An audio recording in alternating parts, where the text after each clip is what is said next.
Little Red Riding Hood by Miles Kelly, illustrated by Monica Filipina. Little Red Riding Hood lived in a cottage by a wood. One day her mother said, "Your grandma is ill, please take this basket of cakes and fruit to her." So Little Red Riding Hood set off with the basket, wearing her red cape.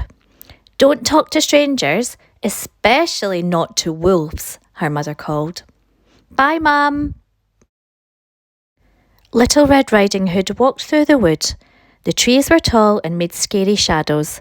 Suddenly, a wolf jumped out.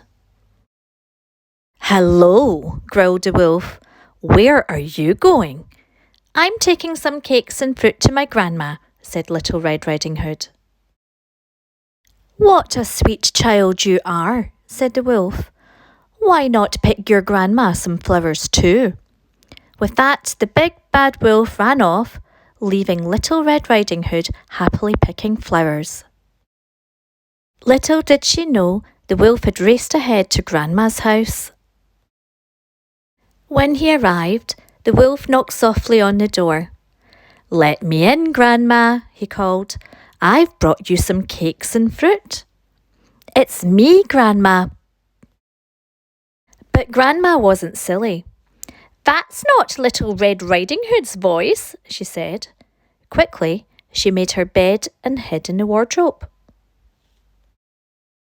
"Grandma!" The wolf burst into the cottage, but Grandma was nowhere to be seen. So he dressed himself in her nightgown and bed cap and got into bed. "Grandma, it's me." Soon Little Red Riding Hood knocked on the door. "Come in, dear," snarled the wolf in his nicest voice. "Grandma, you look odd," said Little Red Riding Hood. "Come and sit beside me, dear," growled the wolf. Little Red Riding Hood sat on the bed. "What big ears you have, Grandma," she said. "All the better to hear you with, dear," replied the wolf. "What big eyes you have, Grandma. All the better to see you with, dear."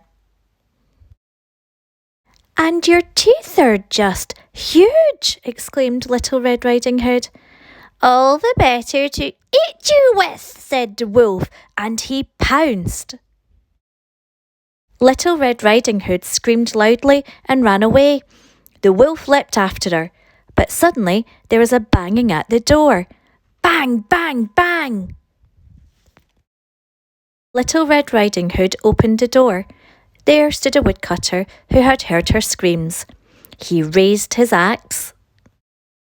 With a howl of fear, the big bad wolf dashed past the woodcutter, out of the cottage and away into the forest. Then Little Red Riding Hood and the woodcutter heard a strange knocking coming from the bedroom. They opened the wardrobe door, and out tumbled Grandma. "This is a cause for celebration," exclaimed Grandma. So she put the kettle on and laid the table. They all sat down to tea and cakes. Yummy! Never again did Little Red Riding Hood talk to strangers. As for the wolf, he kept well away from little girls, especially those wearing red capes. The end.